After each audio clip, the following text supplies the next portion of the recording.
Com a destruição dos habitats naturais, perdemos o equilíbrio da interdependência ambiental, restando aos animais sobreviventes buscar refúgio nos habitats que sobram, o que os aproximam dos humanos, permitindo assim passar esses micróbios para os seus corpos. Em seu artigo, a jornalista faz uma interessante retrospectiva histórica, dizendo que o fenômeno de mutação dos micróbios animais em agentes patológicos não é novo, tendo surgido com a Revolução Neolítica, quando o ser humano começou a destruir os habitats selvagens para ampliar as terras cultivadas e a domesticar os animais, transformando-os em bestas de carga.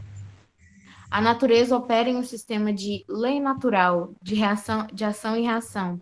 Dessa forma, os animais, vistos apenas como fonte de lucro e alimento em larga escala, passaram a transmitir doenças ao homem, como as vacas que nos trouxeram a tuberculose, os porcos a coqueluche e os patos a gripe.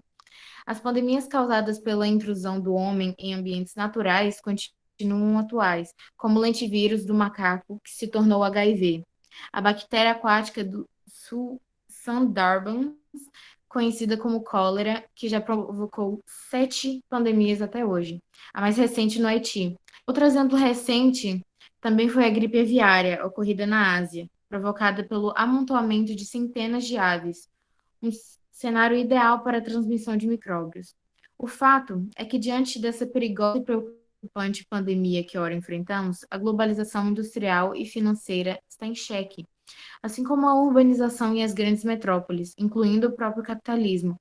E não sabemos ainda que mundo virá pela frente, mas uma coisa é certa: a questão ambiental deverá e necessitará ganhar cada vez mais relevância para o bem da humanidade e para as futuras gerações. Erivan Santana. Obrigado, Júlia, pela brilhante leitura da crônica. Então, eu gostaria aqui de informar ao público presente que nós sempre utilizamos um texto para contextualizar, né, a nossa temática. E aí os nossos convidados, geralmente, eles comentam, fazem as suas análises, sempre em diálogo com esse texto, no caso dessa crônica, não é? Mas, além desse diálogo com o texto, os nossos convidados têm total liberdade para tecerem comentários que eles julguem, né, necessários, e aí, de acordo com a visão de mundo de cada um deles e a sua formação acadêmica. Então, nesse instante, eu passo a palavra ao professor doutor Jorge Luiz Fortuna, que irá nos falar neste momento. A palavra está com você, meu amigo. Valeu, companheiro. Obrigado aí, Erivan, pelo convite, entendeu? Fantástico esse seu café aqui. Agradeço a presença de todo mundo aí, vocês todos que estão presentes, muito legal. E vamos começar esse bate-papo, né? Esse texto, Erivan, ele foi bastante feliz, o seu texto. Eu vi que você fez algumas pesquisas importantes para fazer esse texto, né? Mostra também a importância de uma repórter que seja investigativa, né? Então, mostra também a importância do repórter investigando realmente como um cientista, né? O cientista, ele faz isso, o cientista faz investigações. Eu quero também deixar claro aqui, gente, que no momento da minha fala, se alguém quiser fazer uma pergunta, tirar uma dúvida, fique à vontade, tá? Eu acho até melhor. Mas, se não se sentir melhor para tirar a dúvida depois, tudo bem, ok? Bem, essa pandemia, gente, ela já era esperada, tá? É meio estranho isso, né? Mas, durante a história da sociedade humana, nós tivemos vários ciclos pandêmicos, vários ciclos de doenças que atingiram a humanidade. Então, se pegar a história das pandemias, vai ver que existe uma ciclagem, existe um tempo, mais ou menos, padronizado de surgimento de doenças. O Erivan, se me deixar falar um pouquinho sobre o seu texto, como ele foi feito bem em março, né, durante o início da pandemia, eu queria comentar alguns pontos ali. do seu texto. Mas antes eu vou falar um pouquinho, algumas coisas, para depois a gente começar a fazer um comentário sobre o texto. Tá? Porque depois que começou a pandemia, seu texto é de março, e a pandemia ela foi instituída, que estávamos em pandemia em março de 2020. Então, o primeiro caso acontece lá na China, eu acho que foi em dezembro de 2019, ainda não era pandemia, e depois começa a se espalhar aos poucos pelo mundo. Afinal de contas, a gente vive num mundo totalmente ligado, né? Não só pela internet, mas pelo meio de transporte. Então, a gente está aqui hoje, daqui a pouco a gente pega um avião, daqui a 14 horas estamos na Europa, e daqui mais 10 horas estamos lá no Japão. Então, em 24 horas você consegue ir de um ponto ao outro, extremo do planeta. Então, a questão de transporte e contaminação, ela foi muito mais rápida do que qualquer outro tipo de doença nas épocas passadas. Tá?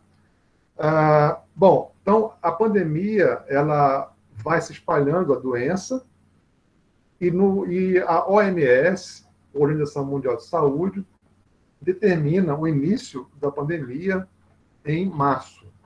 Tá? Então, até em março, a gente não estava em pandemia, a gente tinha casos, surtos, em algumas regiões, principalmente na Ásia, aí foi chegando para a Europa, e depois da Europa começou a se espalhar para todos os continentes. Tudo bem? Bem, depois, a pandemia chega ao Brasil somente em março, né? Então, 11 de março se institui, no mundo todo, declara-se a pandemia de Covid-19. O primeiro caso na Bahia, ele acontece registrado em 6 de março de 2020. A primeira morte de Covid-19 na Bahia foi em 29 de março. O primeiro caso de Covid em Teixeira de Freitas foi em 23 de março. E a primeira morte de Covid em Teixeira de Freitas foi em junho, 6 de junho de 2020. Esses dados, quem acompanha, né, tanto o site da Prefeitura, Instagram da Prefeitura, Facebook da Prefeitura, todos os dias, desde o início da pandemia, são colocados, né, os dados epidemiológicos da Covid. Então, a gente tem seguido, né, eu, mais a professora Daniele Barros, da Federal do Sul da Bahia, a gente já fez 2 artigos falando sobre a epidemiologia da Covid aqui em Teixeira de Freitas.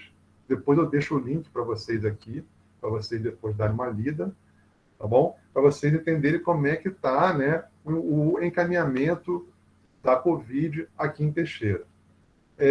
Em março também desse ano, agora em 2021, eu ministrei uma palestra no CETEPES e mostrei também alguns dados importantes sobre a pandemia aqui em Teixeira de Freitas. Depois eu deixo o link também dessa palestra que foi gravada, né, para que vocês vejam mais ou menos como é que está a pandemia aqui em Teixeira de Freitas. No mundo todo, até hoje, nós temos quase 4 milhões de mortes por Covid. E nós temos até hoje 180 milhões de casos de Covid no mundo todo. Aqui na Bahia, até os dados de ontem, foram 23.660 mortes por Covid e 1.110.000 casos de Covid. Tá? Então, esses são os dados que são mais atuais. Voltando, então, agora à questão, né, do texto, como eu falei, como ele foi um texto feito bem no início da pandemia, a gente tinha poucos dados. Eu concordo totalmente com a repórter falando sobre a questão ecológica, né, que a maioria dos vírus eles são originados de outros animais, Mas só que o vírus é uma espécie que é muito específica. Ele só vai causar doença em determinadas espécies. Então, por exemplo, se um vírus está causando doença em um macaco em uma floresta, ou qualquer outro tipo de animal em uma floresta, né, ele só vai causar doença naquele animal. Por acaso o humano entrar em contato com aquele animal, pode, ao acaso, né, sem querer, aquele vírus contaminar o humano. E esse vírus, ao contaminar esse humano, pode causar doença ou não, porque ele não está acostumado com aquele organismo novo. Ele estava acostumado com a outra espécie. Tá joia? Então, aí que está a questão ecológica. Então, na verdade, a gente tem que tentar entender que não é o vírus daquele animal que vai atacar o humano. A gente tem que tentar entender que é o humano que está invadindo um ambiente novo, que ele nunca teve contato, e naquele ambiente novo, ele vai, com certeza, encontrar, né, micro-organismos que nunca tivemos contato. Tá joia? A gente, através das perguntas, talvez eu consiga explicar melhor, porque realmente é uma explicação mais complexa, né? E talvez não dê tempo de explicar sobre tudo. Ô, Jorge, meu amigo, está ótima a sua fala, maravilha. E eu percebo, Jorge, normalmente nós abrimos para perguntas mais no final, mas eu percebo que a dinâmica da nossa conversa está muito grande, são muitos questionamentos. Eu vou aproveitar aqui e fazer uma pergunta para você. Isso, que eu percebo que a sua fala ela está muito interessante e exige um certo dinamismo no nosso bate-papo. E você falou, Jorge, há pouco sobre a questão histórica, né, dessas invasões do homem ao habitat, né, aos habitats naturais. E eu me lembro, Jorge, você citou a questão dos macacos aí há pouco, me lembro que é da década de 80, né, se lembra muito bem da pandemia, né, do HIV, né, da AIDS. E na época a gente tinha poucas informações, as pessoas do senso comum diziam, foi porque foi transmitido do macaco, o macaco que transmitiu o vírus do HIV para o homem, para o ser humano, né? Eu gostaria de ouvir um pouquinho a sua fala nesse sentido, Jorge. Obrigado. Falo sim. Então, HIV, ela surge, né, a doença HIV surge na década de 80. E depois se descobre que, na verdade, esse vírus ele realmente é originário de macacos lá da África, ok? Isso, gente, aí traz um montão de questões, né, um monte de preconceito sobre isso. Bom, será que aquele vírus é novo? Não, o vírus do HIV não é um vírus novo. Só que era um vírus que causava doença somente em macacos lá na África. Ok? Se a gente pensar no contexto histórico do continente africano, o continente africano ele foi invadido pelos europeus. Os europeus entraram no continente africano, né, falando que estavam colonizando. Que nem aqui no Brasil, os europeus entraram na América do Sul dizendo que estavam colonizando. Não estava colonizando, estava explorando, né, e matando. Então, o que acontece? Lá no continente africano, antes da chegada dos europeus que invadiram o continente africano, existiam civilizações, né, e geralmente elas eram bem espalhadas pela África, quase não tinham muito contato uma com a outra, são as tribos africanas, ok? E que se alimentavam e que viviam praticamente da subsistência do meio ambiente, que nem aqui os nossos indígenas brasileiros, tá? Da nossa terra-mãe aqui. Bom, então viviam da subsistência, né, do meio ambiente. Logicamente que eles também consumiam carne de outros animais. E já se sabia também que eles consumiam algumas carnes de macaco. Então, a hipótese está aí, tá bom? Esse consumo da carne de macacos pode, em algum momento, passar aquele vírus que causava doença naqueles macacos e por um instante aquele vírus fez uma mutação, se adaptou à espécie humana e começou também a provocar a doença na espécie humana. Tá joia? O problema não é quando o vírus passa a causar doença na espécie humana. O problema é quando, além de causar doença, ele também começa a ser transmissível para outros humanos. Tá bem? Então, o que poderia ter acontecido? Na África, uma tribo comia lá carne de macaco, alguns ficavam doentes e ficava restringida a doença naquele local. Por que na década de 80 teve esse boom? Por algum momento, esse vírus conseguiu chegar, né, ao humano cosmopolita.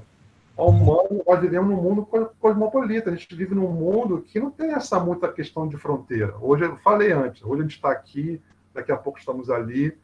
Então, acabou fazendo com que o vírus ele se adaptou ao humano e a transmissão ficou muito mais fácil.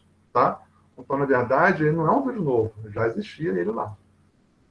A mesma coisa acontece com os outros vírus, ok?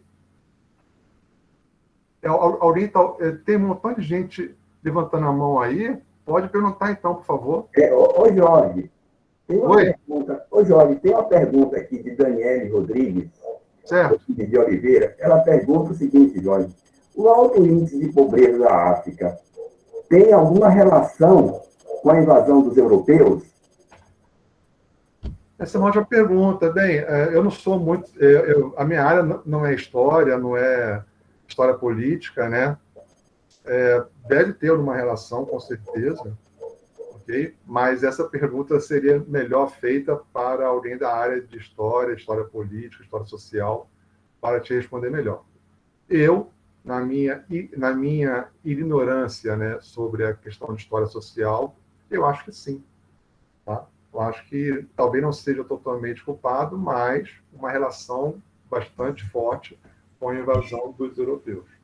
Okay? Porque depois eles saem da Europa, né, dão a independência a certas nações da África, só que se a gente estudar um pouco lá a geografia, acho que o professor João pode falar melhor sobre isso, existem países na África que têm várias tribos, né, várias culturas dentro do país que nunca se deram bem, mas geopoliticamente foram divididos daquele modo. Por isso que a gente vê, às vezes, vários conflitos ainda na África.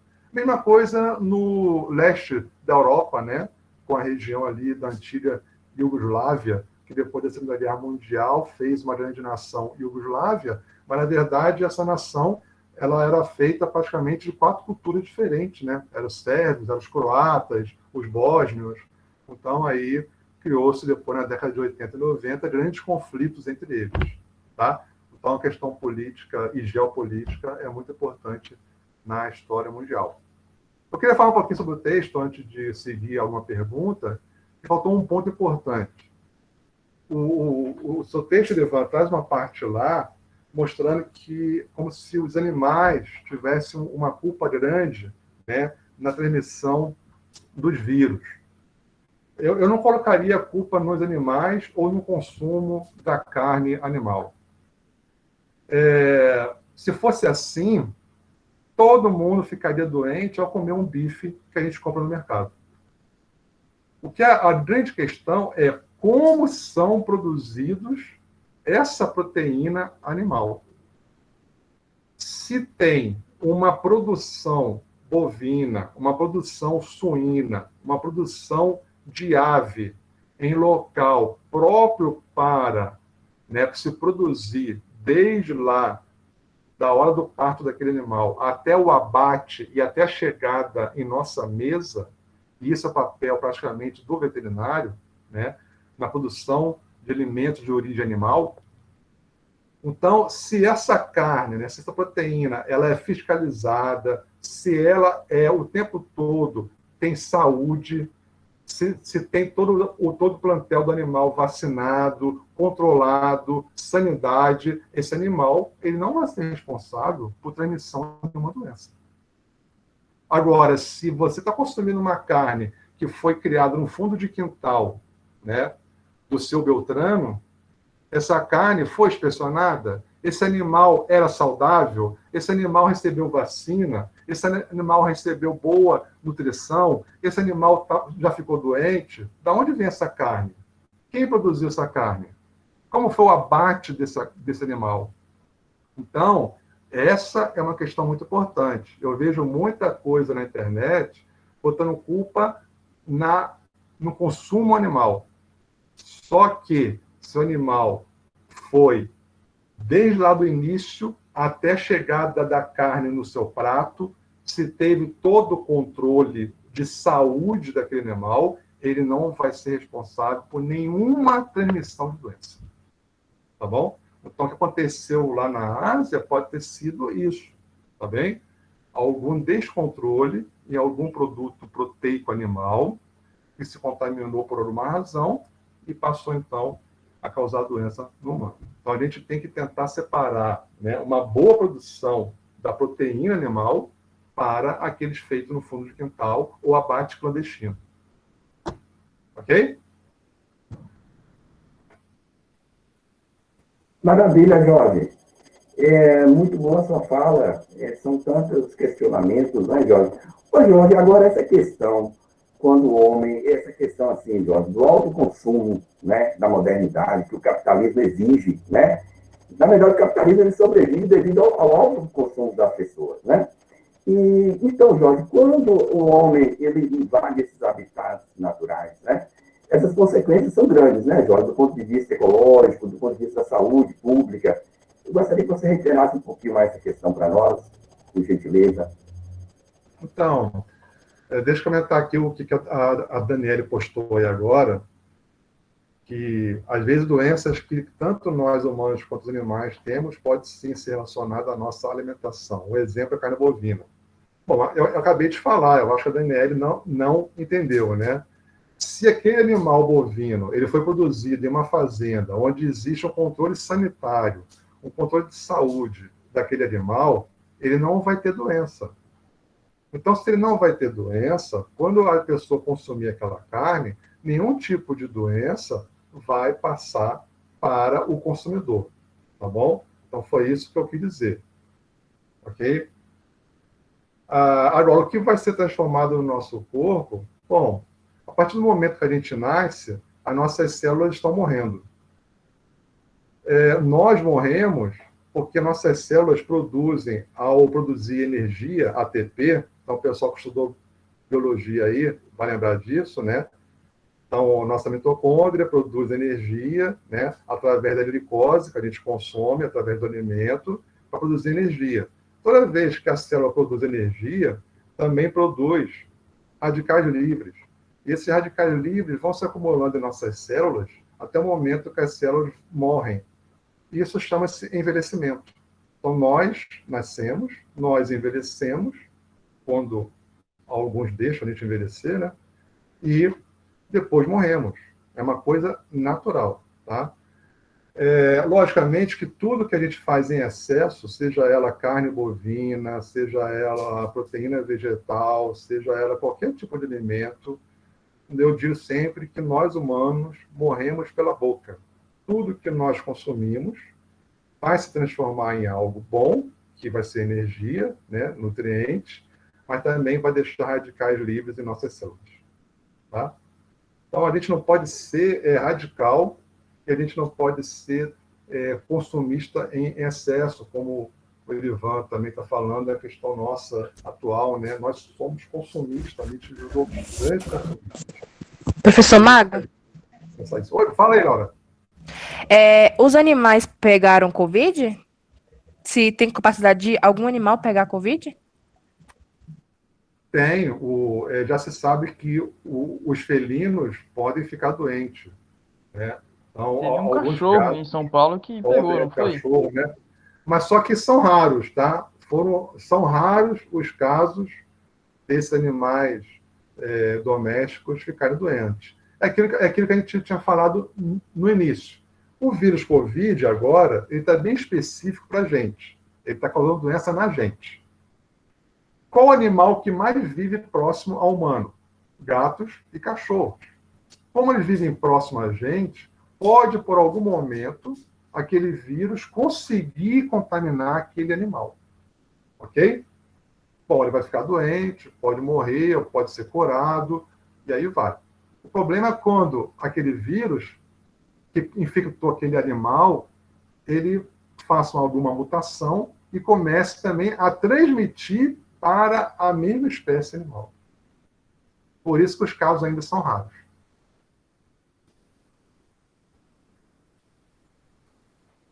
Não sei se eu respondi a sua pergunta, Laura. Tá tranquilo, Jorge. Sim, professor. Valeu. Tranquilo, Jorge. Mais uns minutinhos aí para você. Se bem que sua fala é maravilhoso assim para a gente, né? Não são todos os dias que nós temos um doutor em ciências biológicas para a gente bater um papo, né? Mas está muito bom, Jorge. Mas pode prosseguir mais um pouquinho? Posso? Você tinha perguntado, Erivan, fala de novo aí, por favor, a sua pergunta. Ô, Jorge, eu perguntei para você o seguinte, Jorge. Essa questão, Jorge, que é citado na crônica, do fato do ser humano invadir os habitats naturais, né? Quais realmente as consequências do ponto de vista ecológico, do ponto de vista da saúde pública, quando o homem ele não tem esse cuidado? Nós já sabemos que o ser humano ele não tem cuidado com o meio ambiente, principalmente porque nós vivemos numa perspectiva do capitalismo, do lucro, do consumo, né? Então, a natureza vem depois, né? É sempre o consumo e o lucro primeiro, né? Então, essa questão, Jorge, da invasão dos habitats naturais, quais são as consequências para o meio ambiente, para a saúde das pessoas? É bem complexo isso, Ivan. É bastante coisa que a gente pode falar, podemos ficar aqui o dia todo falando sobre isso. Mas as consequências são várias, né? Você degradando o meio ambiente, você está degradando o ambiente de vários seres vivos. Então, por exemplo, se você naquele ambiente tem lá um parasita específico de algum tipo de roedor que vive naquele ambiente, tá? Mas ele é específico, aquele parasita só causa doença naquele roedor. Ótimo. Aí vai lá, invade aquele ambiente, destrói aquele ambiente, e aquele parasita, para continuar o seu ciclo, não encontra mais aquele roedor. Quem está lá agora? É o humano. Então, pode, por alguma maneira, ele conseguir começar a infectar, então, ao humano. Então, é aí que surge, entendeu? Não quer dizer que isso vai acontecer. É a questão de pode acontecer, né? Em ciência, a gente não tem dogmas, a gente não pode dizer que isso vai acontecer. Mas a destruição do ambiente vai levar à destruição de algumas espécies, que aquele ambiente estava em equilíbrio, e o desequilíbrio é esse, né? Alguém vai se dar mal e alguém vai se dar muito bem. Geralmente, quem se dá muito bem são os micro-organismos, bactérias, vírus, protozoários, que estão aqui na Terra desde antes do humano aparecer. Existe um vídeo do cientista Carl Sagan, um americano que estudava muito sobre o cosmos, né? Ele fez um vídeo uma vez da origem do universo até hoje, até a data atual. E esse vídeo legal, que ele faz esse tempo acontecer como se fosse um dia de 24 horas. Quer dizer, o primeiro segundo desse dia seria o chamado boom, o surgimento do universo. Sabe quando o homem surge nessas 24 horas? Sabe quando o humano surge nessas 24 horas do surgimento do universo até hoje? O homem surge, eu acho que no minuto final do dia. Então, nós estamos aqui na Terra há alguns milhares de anos só. Mas a Terra e o universo têm bilhões de anos. Então, a nossa evolução foi muito rápida, né? Perto de outros seres vivos.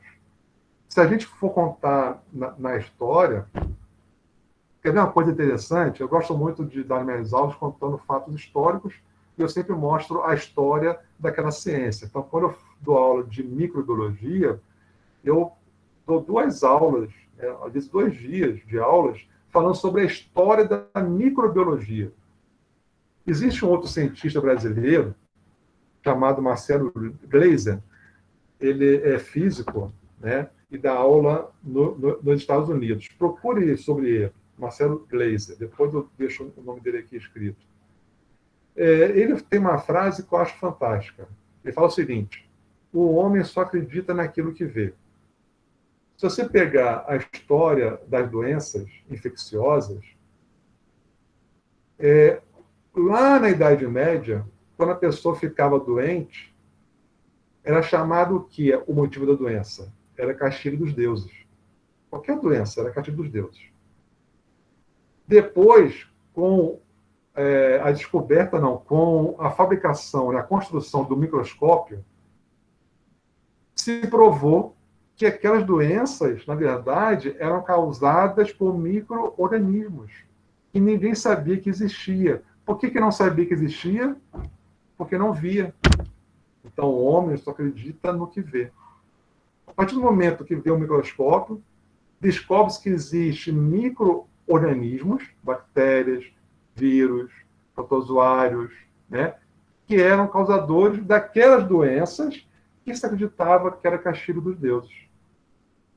Ok? Isso, né, foi quando? Século XVII. Século XVII. Que a gente descobriu que doença não era castigo dos deuses. Era causada por algum tipo de outro ser vivo. Tá? Então, gente, a história ela muda muito. Sabe quando surge o banheiro em residências? O nosso banheiro em residências surge no século XVIII. Não tinha banheiro em residência. Sabe como é que era uma residência na Europa? Na Idade Média? Era um quadrado, né, onde um canto do quadrado tinha o local para fazer a comida. Tinha lá não era um fogão, né? Era como se fosse um fogão de lenha, onde se colocava a lenha para cozinhar. Tá? A casa toda era um cômodo só. O banheiro não existia. Como eles faziam as necessidades? Em vasilhas, em baldes. E depois jogava-se pela janela. Tá? Se você for em cidades antigas da Europa, vai ver que cidades antigas da Europa são ruas pequenas e as ruas fazem assim, ó. Elas fazem como se fosse uma cunha. Por quê? Para quando tivesse a chuva, lavasse, né, todos aqueles detritos que as pessoas jogavam pela janela para os rios.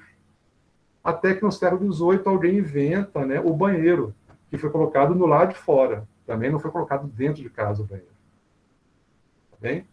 Então, a questão de higiene foi um dos grandes culpados de grandes doenças no mundo todo.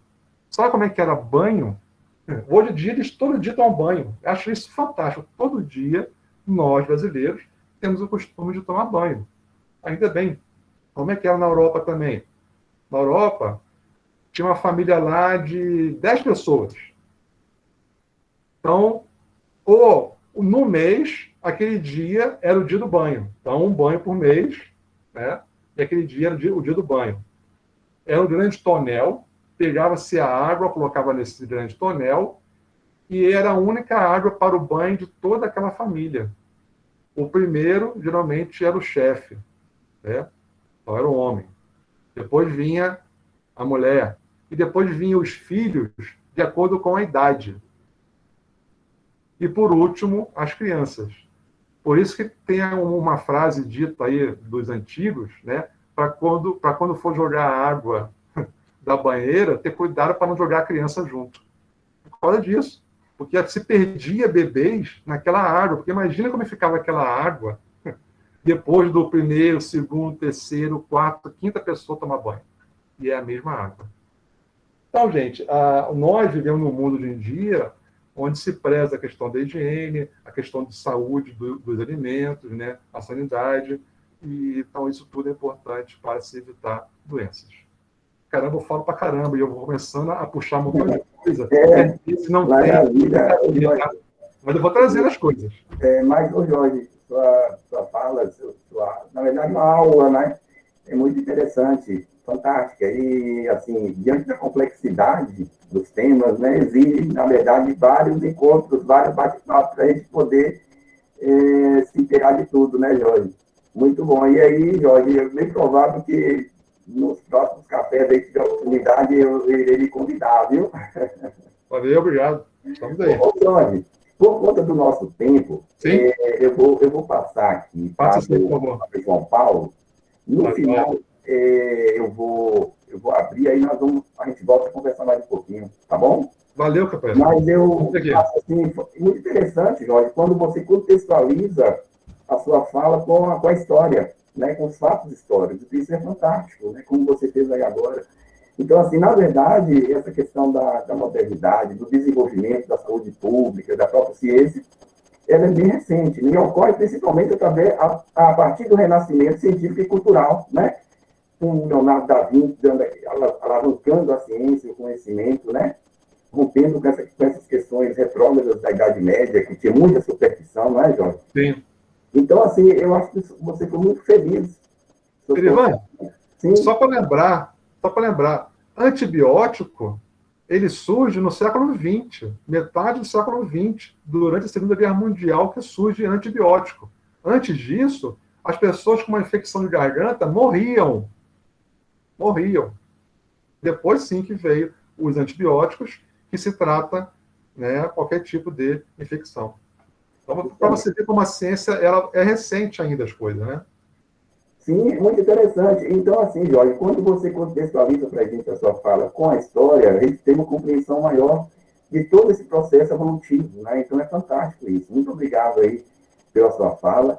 Eu vou passar para o João Paulo. No final, a gente vai abrir para mais perguntas, para mais bate-papo. À vontade. Então, nesse instante... Manda lá, João. Manda ver.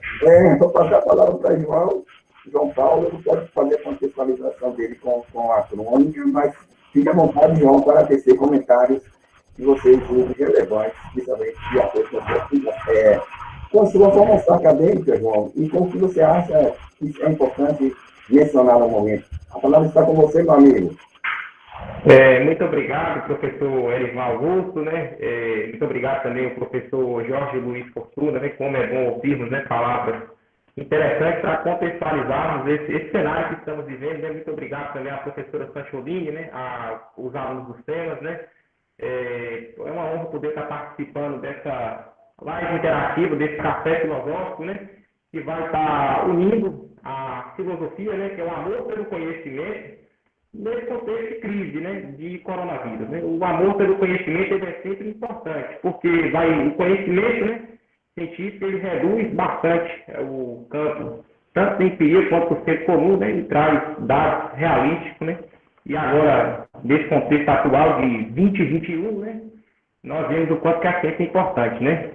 Às vezes desprezada, né, na nossa sociedade como um todo, mas ela é muito importante. Então, no meu caso, como compete a área de geografia, toda a área científica, e o professor Magu já contextualizou de forma brilhante, né, que todos nós aprendemos bastante aí, mas impactos socioambientais, ou seja, né, ocorreu mundialmente, professor Ivan e demais alunos, né, professor Jorge, uma modificação do globo, né?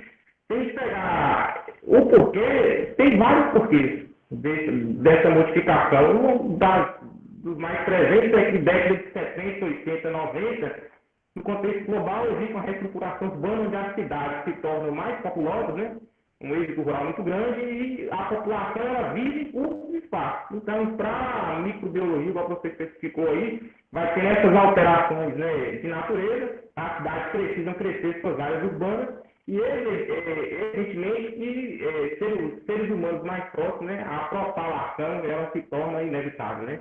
Então, de 2019, 2020, 2021, né, a gente conseguiu uma propalação de forma absurda, porque os meios de comunicação, né, não só necessariamente comunicação, mas, por exemplo, de locomoção do globo, eles são muito ágeis, né? Eu estava lendo uma reportagem que quando eclodiu lá na China, né, a doença, né, o coronavírus, né, numa província, não sei se sabe a expressão, que é Wuhan, localizada lá na China, né, os próprios médicos, na época, não estavam conseguindo identificar, né, pegaram o primeiro óbito ali, fizeram a radiografia do pulmão, viram que o pulmão ficou muito comprometido, né, não vou entrar aqui na área científica, né, mas assim, era tudo muito novo. Mas da China para chegar no Brasil não foram quase 4 meses. Então a propalação do do vírus foi de forma muito ágil. Se a gente fazer um contexto com outras pandemias ou epidemias, né? Epidemias a gente tem de forma mais constante, que é o caso da África ali, mas para a gente contextualizar com o coronavírus, a gripe espanhola, que erradamente foi apelidada como gripe espanhola, que foi a pandemia do H1N1. Na década de 20 do século passado, não tínhamos contexto de viagem de aviões, perdão, as viagens de navios também eram muito curtas, né? Não era para todos, não era acessível a todos. Ô, João, só um minutinho. O áudio, às vezes, está muito baixo e às vezes fica muito alto. Tem como você colocar? Verdade, tá muito ruim. Coloca aí, fala aí alguma coisa, por favor. Pode falar. Tranquilo, agora. Agora ficou melhor. Isso. Melhorou mais, né? Melhorou. Perfeito. Muito obrigado, então, pelo feedback, né? Que eu estou aqui com o microfonezinho, agora já sei qual é a posição dele. Então, que eu estava contextualizando com a conjuntura da atual pandemia passada, né? Recente, que a gente tem nos relatos, né, de jornais, assim, que foi a pandemia do H1N1, né? Que hoje, o professor João depois pode até explicar, é um código genético de vírus conhecido, né?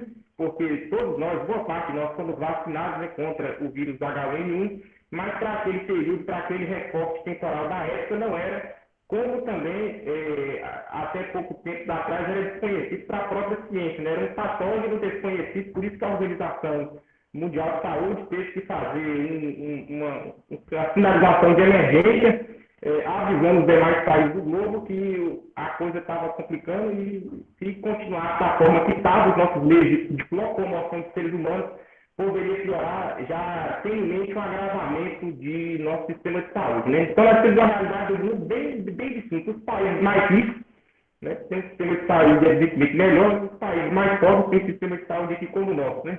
Então, dentro desse contexto aí de saúde e economia, né, os países do mundo eles ficam obrigatoriamente a ter que respeitar o critério de saúde mesmo, né, adotado, né? E vendo o texto que o professor Erivan fez, da crônica, né, que o professor Erivan fez, essa modificação, né, socioambiental. Então, nós, seres humanos, modificamos esse espaço geográfico, né, pela necessidade da atual conjuntura que vivemos, ou seja, as cidades são dessa forma, né? A sociedade se manifestou dessa forma. Então, a gente pegar uma realidade aqui, como nós no Brasil, que é um país periférico, né, não tinha forma nenhuma de equilibrar a entrada do vírus, né? Que foi, igual o professor Jorge Fortuna colocou ali, em março, né, de 2020. Então, pegou boa parte dos países, eu estou colocando aqui países do mundo totalmente desenvolvidos, com laboratórios científicos, com a tecnologia de maior ponta do mundo, que é o caso, por exemplo, do Janssen lá nos Estados Unidos, né? A laboratórios extremamente desenvolvidos, né? A própria BioNTech também lá no continente europeu, extremamente desenvolvidos. Pegou eles não tinham, né, o entendimento que seria assim que estava acontecendo, né? Então, se a gente contextualizar hoje, né, com os imunizantes que temos ativos no mundo, né, eu separei aqui os que estão ativos, né, aqueles que as autoridades se reúnem e vê quais são os benefícios e os malefícios, né, porque pode aparecer malefícios também, mas em dados mundiais, os laboratórios como BioNTech, né, o Covalix, o Johnson & Johnson, mais conhecido, né, o Oxford, né, que é a Universidade Inglesa de Oxford, com a AstraZeneca, e por fim, o laboratório, né, de tecnologia da Rússia, com a Sputnik 5, né, se reuniram ali para fazer, né, uma vacina para ver se controlava a propagação do número de casos. Então, dados da Covid atual, nós temos os Estados Unidos com mais de 603 mil mortes. A gente trata da população deles, né, ser maior índice de comorbidade aí, entre a questão de saúde, mas para a questão de Estado, né, é horrível, né, trabalhar com uma numerologia dessa, né, de óbitos, né, e praticamente 34 milhões de casos, né. Se a gente pegar em níveis populosos, né, a gente está aí com 2 países nas primeiras colocações, que são os países mais populosos do mundo. O Brasil tem grande extensão territorial, mas nesse equilíbrio populacional perde para alguns, né? E seria ainda que vive esse surto, a gente ligar o noticiário também, né, vive esse surto, né, de forma veloz lá, para o pessoal que habita ali na Índia, porque se propaga de forma muito rápida, eles não têm o que fazer. O vacina, né, faz o contingenciamento social de forma muito sistemática, ou então o vírus vai pegar de vez a população, eu estava vendo também alguns dados, professores, né, que os Estados Unidos, de forma brilhante, né, tem uma companhia que faz máscaras lá 3M, eles conseguiram reduzir em 15% o número de dados de propagação do parque territorial do decreto federal, a 3M, que é essa companhia, né, no ano 2020, como não tinha nenhum vacina contra esse patógeno, né, eles fazeram o uso de máscara e a reclusão social, uma economia que podia. No nosso caso aqui, no caso da Índia, né, o Brasil já aparece em terceiro lugar, né, na tabela mundial. Né, na tabela mundial, o Brasil aparece em terceiro lugar, logo após o Brasil, para você ver como o nosso número é gritante. Né? O Brasil aparece em terceiro lugar com 18,3 milhões. Né? O quarto cai para 5. Então, Estados Unidos, de forma mais controlada, Índia e Brasil vivem um cenário de crise. Né? Os maiores cenários de crise que vai ser lembrado, por exemplo, uma população daqui X anos vai estudar a pandemia do coronavírus. Né? Os principais países lembrados nessa pandemia vai ser, evidentemente, a Índia e o Brasil, né? Porque o número de mortes é muito grande, né? O investimento insatisfatório por parte dos governantes e o processo de vacinação também ruim, né? Então, a gente pega esse contexto aí de vacinação no Brasil, que já é deficitário, o número de mortes está crescendo. Se a gente analisar França e Turquia, já está lá para baixo o número de mortes, né, de óbitos e também o número de casos, né? Então, assim, economicamente, se a gente for fazer a analisação global aí também, muitas economias, tanto desenvolvidas, né, e também subdesenvolvidas, vão ter que fazer uma modificação muito grande, né? Por que vai ter que fazer essa modificação muito grande? Empresas internacionais, né, vão ter que fazer essa modificação, né? Então, isso vai caracterizar também uma modificação de hábitos de consumismo, de várias questões inerentes à pandemia, né? Empresas também de capital fechado, de capitais abertos, vão ter que fazer essa modificação, porque a paralisação foi muito grande. Eu sempre trago um dado, por exemplo, a gente acha que não tem grande modificação, não tem grande impacto, mas tem. Uma empresa é uma companhia aérea que transporta X passageiros da América do Sul para a América do Norte. Né? Ela ficou com suas aeronaves paradas há mais de um ano, né? ou 6, 8 meses. Né? Isso, para eles, é um prejuízo incalculável. Eles têm que vender seu capital externo para outras companhias e aí vai ter uma modificação, né? Gerando desemprego, enfim, né? E economia. No nosso caso aqui local, né? Nós temos no Brasil uma realidade muito próxima de cidade, né? Que também teve o advento da pandemia. No estado de Minas, no estado de Espírito Santo, aqui no estado da Bahia também, vamos nos é apenas um recorte aqui de Teixeira de Freitas, né? Que é uma cidade cosmopolita, ou seja, ela abastece inúmeras cidades pequenas aqui na redondeza, as suas maiores atividades de comércio, né? E com a pausa, né, com essa interrupção, né, de pessoas circulando, porque o sistema de saúde, eu não vou entrar nesse ponto que eu penso não dá, mas o sistema de saúde é horrível, né? Não estava preparado, né? O Brasil, de forma nenhuma, o Brasil está preparado a nenhum colapso de saúde, em nenhum aspecto, né? O Brasil tem um dos piores, né? Se a gente pegar os dados, tem um dos piores sistemas de saúde possíveis para ofertar a sua população. Então, tem que dar até um conceito para fazer uma modificação nesse sentido aí. Mas, na economia local, né, os números que você pega de 17, de 18 era X, né? A partir de 19, né, continua sendo X ali. Aí vem 20, 21, 22, 23, enfim, né? Até o cenário só, né? Vai ter uma modificação econômica muito grande, entendeu? Muitas empresas fecham, outras empresas abrem. João, Cenário aí. Oi. Tá muito baixo. Tem como você falar um pouquinho mais alto, por favor? Ô, João, tenta usar seu microfone normal, sem ser esse microfone, que a gente faz um teste. Melhorou agora? Ah, agora melhorou. Pode falar mais aí, para a gente ver. Pode falar? Tranquilo. Perfeito. Está conseguindo me ouvir agora, Sam? Sim, agora estou. Perfeito. Eu peço desculpa aí, né, pela questão do áudio, mas o que eu estava colocando, né, nesse cenário de pandemia, no nosso aspecto local aqui, né, essa modificação que a gente vai ter para os próximos anos, né, que vai ter essa modificação do nosso comportamento enquanto seres humanos nesse meio ambiente, né, esses impactos socioambientais, que também, porque o mundo nosso hoje é dessa forma, ele é construído dessa forma, ele é edificado dessa forma, mundializado dessa forma, né, cenários internacionais, como cenário nacional e como cenário local aqui também, em Teixeira de Freitas, que é a nossa situação, né? Então, o que eu estava colocando é o seguinte: se a gente pegar dados, né, de 16, 17, 18, né, e 19 também, nós vamos ter uma economia que conta. A partir de 19, 20 foi o ano mais horrível nesse sentido aí, 21 também, que é o que até o presente momento, 22, 23, enfim, nós vamos ter uma nova realidade, né, nesse aspecto aí geoeconômico, né, do mundo, né? Aqui em Teixeira de Freitas, o que acontece? Muitas empresas se desfazem, a característica nossa enquanto cidadãos também vai se modificar, porque foi uma interrupção muito grande, né? Foi um patógeno que atingiu, pelo fato da nossa sociedade ter construído dessa forma atual, né? Se fosse, talvez, como a pandemia da H1N1, né? Não tivemos aeronaves circulando, então demorava de uma pessoa se deslocar da Índia para chegar, por exemplo, na Espanha, na França, enfim, era muito ruim o sistema de locomoção. Hoje em dia, não. Hoje em dia isso é possível. Então, até o patógeno ser descoberto na China, você vê que em menos de 5 meses, 4 meses, as autoridades brasileiras já estavam tendo aqui no Brasil, né, notificação de casos. Então, é uma coisa muito rápida essa evolução. Pegou boa parte dos governantes de surpresa, né, a transformação do nosso espaço socioambiental, ela é grande, né, ela vai ser profunda. A gente não consegue mensurar, por enquanto, porque o que a gente vive agora é um período pandêmico, então, assim, tem que tentar tocar o barco da forma mais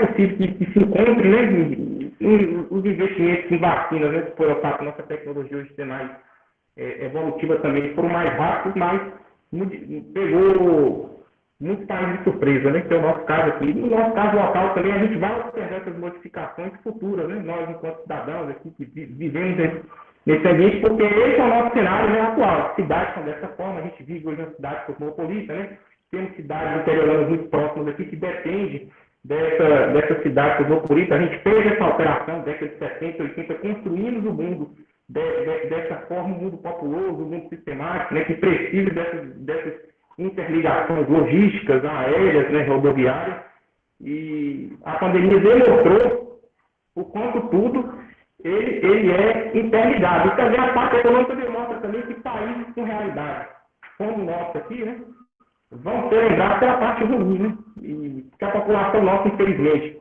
né, economicamente, boa parte vive fora do mercado formal, então depende dessa economia, está sendo movida por pessoas, né, com economias mais populares, e isso aí afeta o número de casos de forma muito grande. A gente fazia um recorte, né, temporal no ano passado, os países europeus conseguiram fazer uma segregação muito rápida, né? A população conscientizou e tudo, né? A gente viu o único país que sofreu bastante foi a Itália, mas que a gente faz um estudo aí geográfico mais por conta da idade da população, que foi o país mais afetado. No Brasil, não. O Brasil faz o decreto, volta de novo. Faz o decreto, volta de novo, porque o estrangulamento da economia popular, ele é muito grande, né? E vai tendo essas alterações aí, e isso é inevitável, né? Eu vou abrir, professor Ivan. Se o pessoal quiser estar fazendo questionamento. Tá jóia, meu amigo. Ô, Ion, tá ótimo. Essa visão geográfica, da geografia que você traz, né, é muito interessante. E você fala justamente essa questão do impacto econômico também, né? Por exemplo, Teixeira de Freitas, como você colocou, é uma região que recebe pessoas de todos os lugares, né? De todas as cidades. Por estar localizada aqui próxima da BR-101, na região central, ela é uma cidade cosmopolita, né? Então, como você colocou na sua fala, essa questão toda também da globalização, a facilidade dos meios de transporte que nós temos hoje, né? O contato fácil com as pessoas, né? Hoje você está aqui no Brasil, você quer viajar para o Japão, né? Você viaja hoje, até amanhã você já está no Japão, né? Então, essa facilidade de comunicação hoje, né, facilitou a propagação do Covid-19, como você mencionou na sua fala. Mas eu vou fazer o seguinte, né? No finalzinho nós vamos abrir para as perguntas e a gente conversa mais um pouquinho, tá bom, João? Eu vou pedir à nossa coordenadora Clemência. A Clemência está aí, não está? Estou sim, Erivan. Maravilha, minha amiga. Eu estou com o computador da minha irmã, não aparece meu nome. Mas eu vou pedir a você que, por gentileza, tire uma foto aí para nós.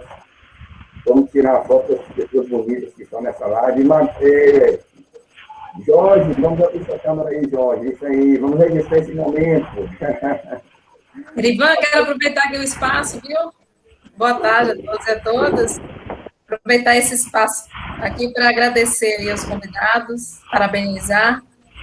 Um assunto muito pertinente, né? E dentro de um contexto bem atual. Parabéns a todos, viu? Agora, Pedir para abrir as câmeras aí, quem quer sair aqui na foto. Vamos abrir aquele sorriso aí, gente. Raul também, abre aí.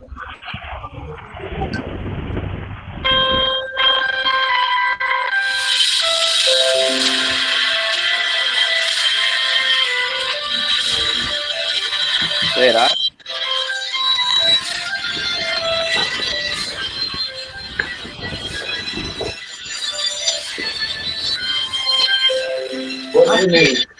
Ok, obrigada, gente. Joia, Clemência. Então, aqui é a nossa coordenadora Clemência, a coordenadora do SEMA, viu, gente? Obrigado, Clemência. Gente, então, nesse instante, eu vou passar a palavra para a nossa amiga, nossa colega aqui do SEMA, a professora Sansoline Dionô, que vai agora nos falar um pouquinho sobre a crônica, né, o contexto um pouco da crônica, e também com a sua visão de filosofia. A palavra está com você, minha amiga. Boa noite a todos. Gostaria de agradecer a presença de vocês, alunos, né, nesse momento, porque eu sempre falo, é repetitivo, eu sempre falo, se a gente não tivesse a presença dos alunos aqui, esse café ele não ia funcionar, né? Então, a gente precisa da presença de vocês e também agradecer a presença aí de João. O João é meu irmão, viu, gente? Tanto por isso que a assinatura é a mesma. E do professor, eu vou chamar de Magu, porque a gente já considera o íntimo, tá bom, Magu? Adorei. Desde a nossa reunião que a gente teve antes, a gente sempre no café. Ô, João, tenta desligar seu áudio agora para mim, por favor, que tá dando eco aqui. Tá muito fumezinho aí. Por favor. Aí, valeu. E aí, a gente sempre faz uma reunião, a gente tem esse cuidado, né, de discutir as ideias antes de passar para vocês. E aí a gente já ficou íntimo lá, já discutiu um tanto de assunto aí. E assim, a escola tinha que fazer uma proposta sobre o meio ambiente, e aí a gente usou o café para estar fazendo essa discussão aí, e uma discussão bem atual, que é o Covid-19, e a gente trouxe para vocês tanto a visão do Magu, aí, que é uma visão mais científica, né, da doença, que nos trouxe várias elucidações, como a transmissão, pode ter em animal e etc. E João, que traz essa geopolítica, uma geografia financeira aí também, sobre a questão da disponibilização das vacinas. Não é minha área, né, essas áreas todas aí lindas e cheias de conteúdo, mas eu sou ousada e a gente da filosofia bota o dedo em tudo quanto é canto aí, dá pitaco, porque a gente está aqui para isso, né? Para poder questionar. Porque se não for para questionar, não vale a pena viver. Mas, daí, o que filosofia tem a ver agora, Sam, com o coronavírus? Muita coisa. Por quê?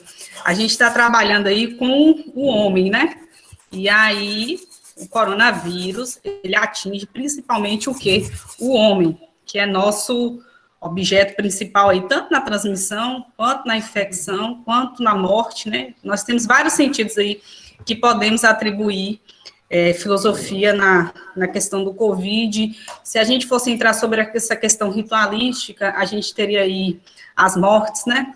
Nós somos um ser que gostamos muito de ritual. Um deles é o velório, é parte de nós, faz parte da gente querer enterrar os nossos entes queridos. Isso é um ritual grego e a gente deu prosseguimento, o velório, mas com o coronavírus, alguns velórios foram impedidos, e a gente via aí a tortura, né, o sofrimento dos familiares em não poder se despedir daquele ente querido. Então, são diversas questões aí que a filosofia entra, mas, para facilitar o negócio e ficar mais fácil, a gente vai iniciar aqui com Belchior.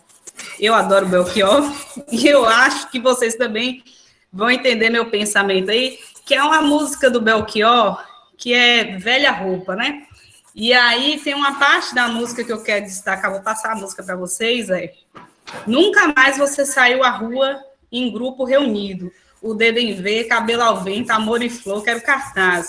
Na presente a mente, o corpo é diferente, e o passado é uma roupa que não nos serve mais.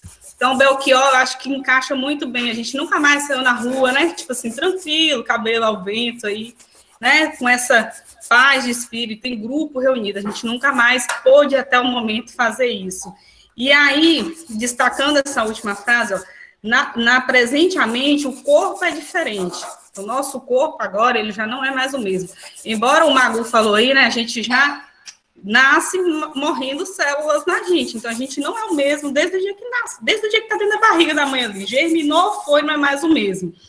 Mas, numa questão filosófica, e aí voltando para um aspecto chamado tempo, né, se for da filosofia essa questão do tempo, a gente não é mais o mesmo na questão de ser.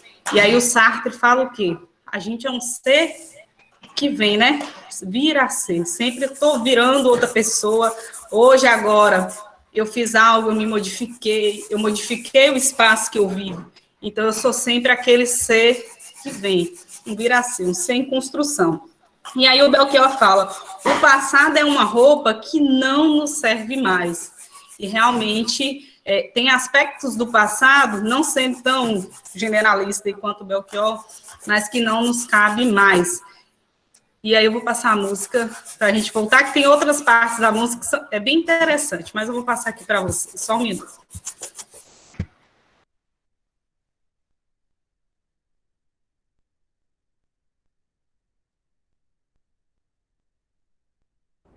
Contador, contadora, se você acha que os preços...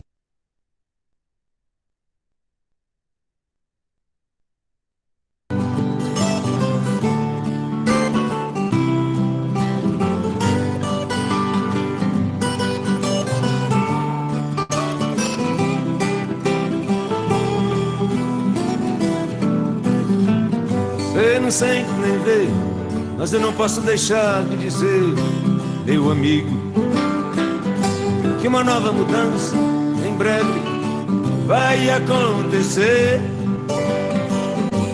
E o que há algum tempo era jovem novo, hoje é antigo, e precisamos todos rejuvenescer. Você não sente nem vê, mas eu não posso deixar de dizer, meu amigo, que uma nova mudança em breve vai acontecer. E o que há algum tempo era jovem novo, hoje é antigo, e precisamos todos rejuvenescer. Nunca mais meu pai falou she's leaving home e meteu o pé na estrada like a rolling stone. Nunca mais eu convidei, ou não, minha menina para correr no meu carro, loucura, chiclete e som. Ou nunca mais você saiu à rua em grupo reunido, o dedo em ver, cabelo ao vento, que amor e flor que de cartaz. No presente, a mente, o corpo é diferente, e o passado é uma roupa que não nos serve mais. No presente, a mente, o corpo é diferente, e o passado é uma roupa que não nos serve mais. Você não sente nem vê, mas eu não posso deixar de dizer, meu amigo,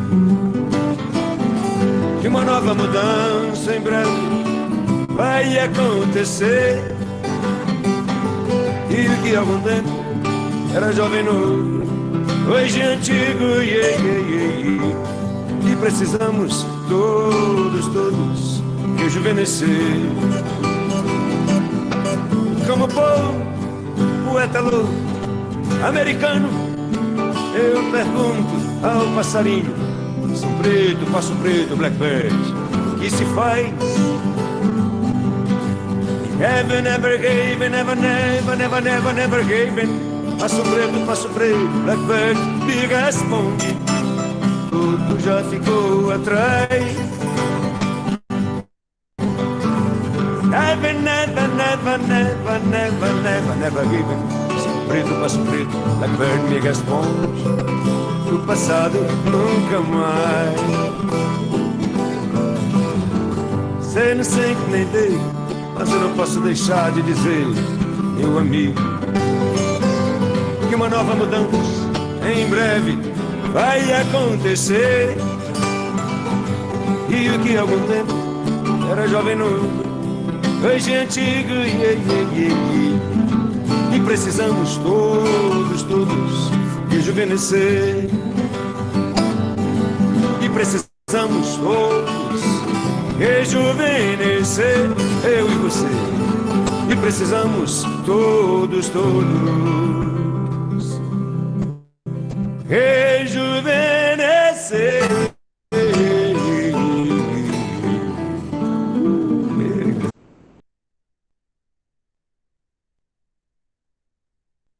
Então, gente, como eu falei no início, né, o Belchior ele tem uma sacada muito grande aí em várias músicas dele, mas essa aqui para nosso momento é uma nova mudança em breve vai acontecer. Essa mudança ocorre todos os dias, todo momento, como eu falei para vocês, e com o coronavírus a gente tem uma série de mudanças e impactos, né?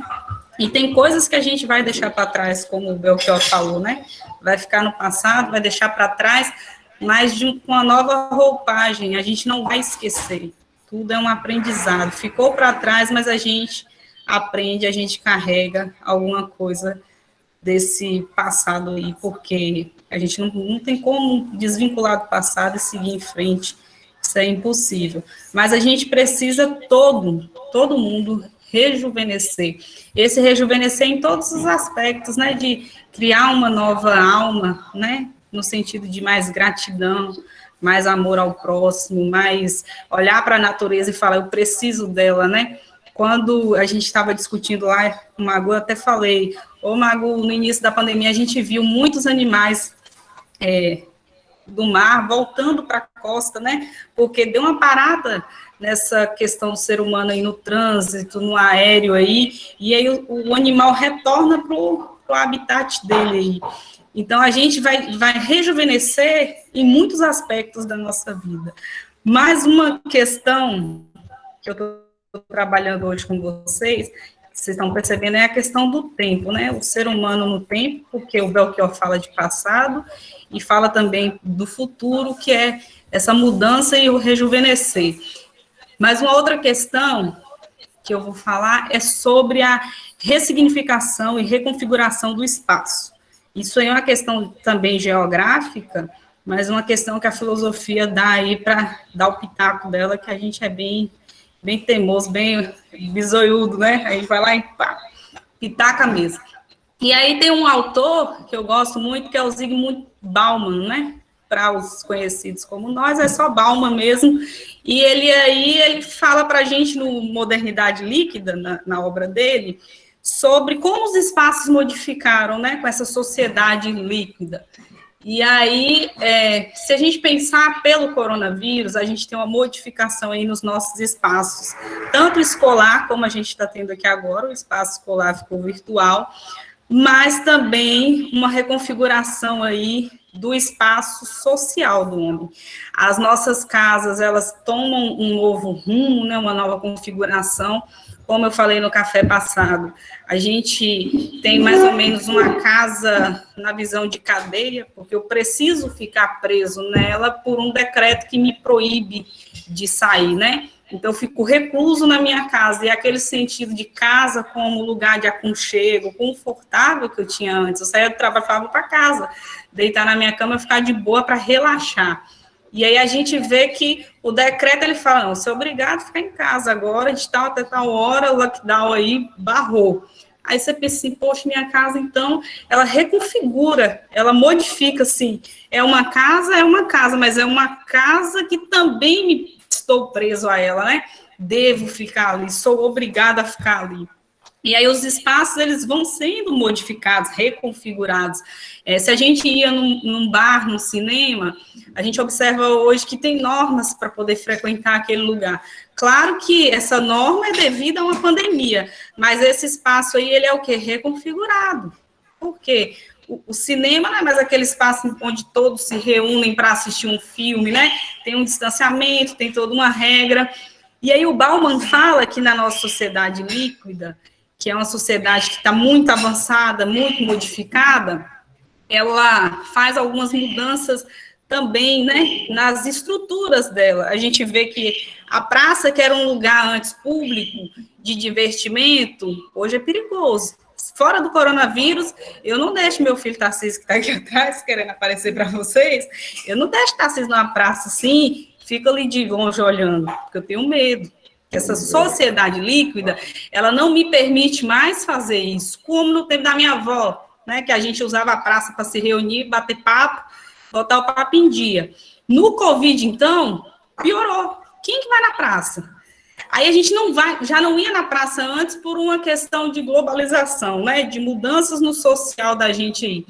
Com o Covid, eu não vou mais na praça, mas às vezes me dá até saudade de ir na praça, porque eu falo, poxa, deu até saudade de bater uma resenha ali na praça. Parece que os lugares em que eu não posso mais estar, porque eu estou proibida de estar, como o cinema, tem muita gente que perdeu esse gosto, né, pelo cinema, agora eu sinto saudade, eu sinto vontade de estar lá, porque eu não posso mais estar. Então, aquele espaço, ele foi modificado, e aí eu começo a revalorizar também os espaços. E uma outra questão do Covid aí é, a gente, no início do Covid, e até hoje a gente ainda vê muito, a gente procurou muito o meio rural como fuga, né? E aí a gente tem, parece que é um retrocesso. Eu tinha, antes da Revolução Industrial lá, um modo de vida muito rural, né? Com a Revolução Industrial, eu saio do campo para a cidade em busca de trabalho. Então, aquele homem rural reconfigura o espaço para um homem industrial, né? Um homem capitalista, de sociedade, que vive num meio mais avançado. E aí, se a gente falar que no século XXI, a gente tem esse retrocesso, né? Retrocesso, assim, a gente volta para um refúgio, porque a gente vê a zona rural mais como refúgio. Quem tinha aí um sítio, uma fazenda, nossa, no início do Covid, estava rico, tinha uma fuga, podia não morrer, estava seguro. Então, eu falo, a gente costuma dizer, eu sou da capital, eu gosto de capital, eu gosto de vida ativa, não gosto de zona rural, não, meu negócio é cidade. Mas aí, quando a gente se vê, né, enfraquecido, vulnerável a alguma coisa, parece que aspectos antigos são alguma fuga para a gente, né, nos mostram como fuga, como necessidade.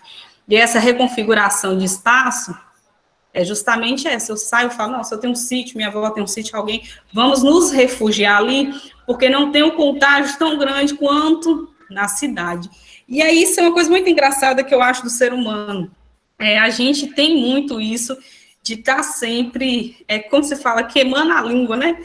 No popular, a gente fala, como eu disse, eu sou uma pessoa descolada, cara, não vou ficar indo para roça, não gosto de roça, mas como que a gente precisa entender que a gente é um ser de modificação? Oi, Kevin, quer falar? Não? Então, a gente é um ser de modificação. E um ser de modificação, agora, queimando a cabeça aí com filosofia, nós temos um cara chamado Santo Agostinho aí, que trata uma questão de tempo aí para nós, top, porque eu sou ser de modificação, beleza, você entendi isso. Minha modificação está dentro de um tempo aí, né? E aí o Agostinho fala que a gente vive num presente contínuo, né? E aí eu trouxe até uma frase dele para vocês, que é assim, ó. Ele afirma que os 3 tempos estão juntos, né? A gente vive os 3 tempos ao mesmo tempo, basicamente, para o Agostinho. Aí ele fala assim, ó. Existem, pois, 3 tempos na minha mente que não vejo em outra parte, que é a lembrança presente das coisas passadas, a visão presente das coisas presentes e a esperança presente das coisas futuras. Ou seja, vivendo aqui agora, eu rememorei, e aí a gente entra com a memória, tá? outro aspecto filosófico, sociológico e de diversas áreas é memória. Eu rememorei o quê? No início da pandemia, eu falo, então, passado. A gente fazia tal coisa. Hoje, eu estou vendo o que eu estou fazendo, falando de um café sobre o impacto ambiental do Covid. E eu já vislumbro o que vai acontecer quando acabar o Covid, né? Eu comecei para vocês falando, a gente precisa rejuvenescer, a gente se reconfigura, a gente modifica. João falou da vacina, Magu falou no ambiente, né? No meio ambiente vai acontecer provavelmente isso. Então, a gente percebe que eu estou aqui no... Tá, Sam, isso é muita doideira, tá muito doido, mas é doido. Eu estou aqui no momento presente, mas eu consigo vivenciar e entender os 3 momentos, que é o passado, o presente e o futuro. E aí... isso é uma sacada muito boa do Santo Agostinho, tá? E eu preciso, então, o quê? Me orgulhar. Eu tenho que orgulhar em vivenciar esses 3 momentos e entender o quê? Que com o passado eu aprendo, né? Coisas para o meu presente que eu vou aplicar também no futuro. E aí, viver esse presente contínuo é entender, olhar para o futuro com estratégia. Porque não adianta a gente olhar para o futuro e falar, nossa, beleza, vai acontecer isso, eu vou cruzar meus braços aqui e sentar, porque Sam disse, fulano falou, o outro é cientista, eu não sou ninguém, não. Claro que você é alguém. Claro que se você não cumpre as medidas do Covid, você é um agente causador de algo, né? Se você se previne, você também é um agente causador de algo. Então, você faz parte do social. Então, quando eu acho que eu cruzo meus braços e falo, não, Sam falou que vai acontecer, então vai. Não, gente. A gente precisa ter esse olhar, essa estratégia, uma vontade, que é o que Agostinho fala. Tem que ter, não adianta vivenciar, entender isso, não ter a vontade e a capacidade de ir além, vendo esse horizonte. Eu consigo ver aqui que o Covid pode acabar, porque agora já me dá uma esperança com a vacinação. Mas de nada adianta se eu visualizo esse horizonte e não crio uma estratégia. O que eu aprendi com o Covid? Né? Eu preciso do meio ambiente, eu preciso do outro, né? Esse olhar com o outro, porque eu sou responsável também pela vida do outro. E aí eu tenho que criar uma estratégia, uma ação. Como o Sartre fala, gente, Sartre é um autor que eu gosto muito, eu acho que vocês deveriam muito ler, porque ele é um filósofo existencialista, o que é isso? Ele trabalha a partir da existência do homem. O homem existe no mundo, então vamos trabalhar com esse homem que existe no mundo. Então ele trata essas questões existenciais muito bem. Ele diz, você é responsável por aquilo que você faz, por aquilo que você também deixa de fazer. Entendeu? Então, a negação, ou aquilo que não é a negação, que a gente fala assim, vou ficar neutro, é responsável pela sua neutralidade, entendeu? Às vezes a gente acha assim, eu sou neutro, não estou fazendo nada nem a favor nem contra. Está fazendo. A neutralidade, ela é uma ação em cima do social também. Então, a gente tem que sempre olhar assim para o futuro, como o Belchior fala, rejuvenescendo. O rejuvenescer do Belchior é fazer o quê? Criar uma estratégia de ação nova, rejuvenescer, né? É sair do velho para algo novo. Então, se existiam algumas coisas que eu tinha em mim, que hoje, com o Covid, eu vi o quão vulnerável eu sou, como eu preciso modificar, né? O quanto eu dependo da natureza, porque no início eu tive um retrocesso de fuga para a natureza, né? Então, quanto eu dependo do outro, o que eu vou fazer agora no meu futuro? Qual vai ser a minha modificação? Como eu vou conseguir mostrar essa minha modificação para os outros? Então, eu quero que vocês pensem sempre assim no Covid, como algo que é ruim, todos já sabemos, né? Trouxe, claro, um impacto emocional aí existente para nós, mas também tudo que é ruim traz uma lição para a gente, né? Tanto o bom quanto o ruim. O ruim traz de uma forma mais dura, mas traz uma lição. Então, é vocês pensarem aí qual a lição que o Covid trouxe para você e qual é a mudança em breve que vocês vão fazer. Tá bom? Então, encerro minha fala, vou passar aqui para o professor Erivan.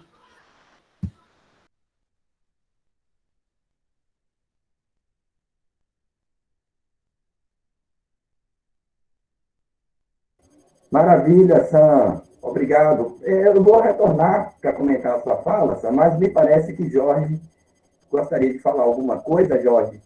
Queria, sim, aproveitar a fala da Sam, que eu adoro conversar com o pessoal da filosofia, A gente tinha até batido um papo naquele dia, não foi, Sam? E a juventude tem que entender o que é filosofia, né? Filosofia é questionar.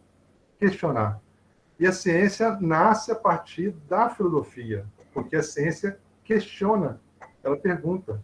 A gente tem que entender que ciência ela não vive, né, de respostas. A ciência sobrevive através das perguntas. O que é isso? Para que serve isso? Como se faz isso? Né? Como se curar isso? Como se cuidar? Então, isso tudo são perguntas, e a ciência vive disso. E a fala dela me trouxe uma lembrança de uma antropóloga. Antropóloga é aquela pessoa, né? Antropologia estuda a humanidade, né? Em si, questão social do humano. Então, foi perguntado a uma antropóloga qual foi o principal sinal da evidência da civilização. O que é civilização, né? A civilização é isso, é o cuidar do outro, é olhar o outro como o ser parecido com você. E a gente está vivendo num mundo que a gente está vivendo no mundo do seu umbigo. As pessoas pensam que o mundo gira em torno dela, e Copérnico já falou que isso não existe, né?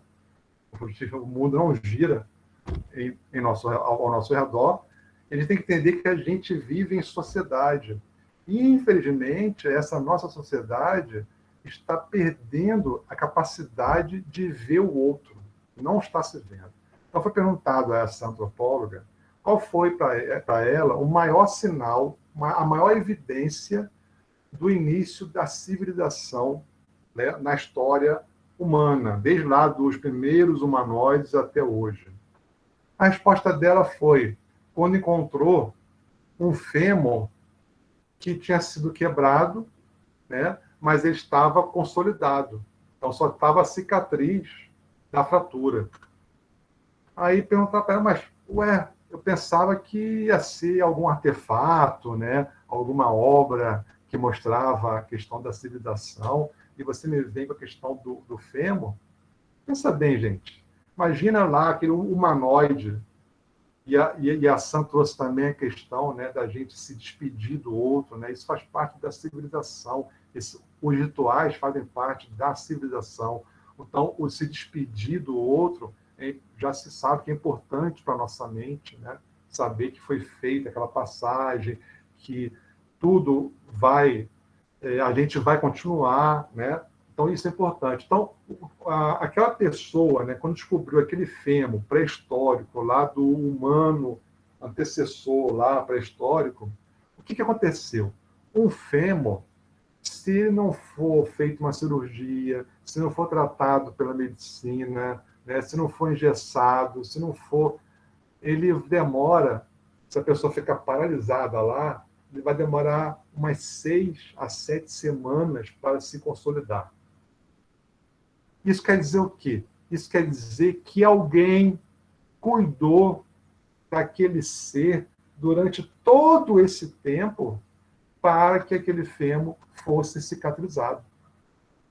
Então, isso mostra a questão que aquela sociedade já começou a se importar com o outro. E nós, a partir do momento que a gente sai de casa, nós temos que sair de casa, sai sem a proteção de uma máscara, a gente não está pensando no outro. A gente está pensando apenas em si. As pessoas têm que entender que a gente usa máscara não é somente para nos proteger, é para proteger o outro. Então, a gente tem que começar, né, a voltar. Né? Gostam muito da fala dela, dos 3 tempos também. Né? Nós estamos aqui agora, o nosso cérebro não está somente aqui. O nosso cérebro está pensando há 5 minutos atrás, como também há alguns anos atrás, ao mesmo tempo. E também estamos começando a pensar o que vai ser feito daqui a 5 minutos à frente ou daqui a alguns anos à frente. A gente não para de pensar o tempo todo nesses 3 tempos. E o nosso presente ele dependeu totalmente do que nós passamos com todas as consequências até chegar nesse presente, e o nosso futuro vai depender de todas as consequências que estamos fazendo aqui hoje. Então, já pensar no momento que você sai na rua, você sai sem proteção, e você, ao voltar, você pode trazer o vírus para dentro de casa e, com isso, contaminar um parente seu? Consequentemente, se aquele parente seu morrer, quem foi a culpa? A consequência ela tem que ser pensada durante o minuto seguinte e daqui a 10 anos também. Então, eu acho isso bacana, o que ela trouxe na questão dos tempos, né? E a questão da humanidade, o de pensar no outro. Sim, essa fala para complementar o que a Sam trouxe. Obrigado, doutor aí. Maravilha, Jorge. Maravilha. Eu vi que o João também está querendo falar. Nós vamos abrir para os questionamentos, João.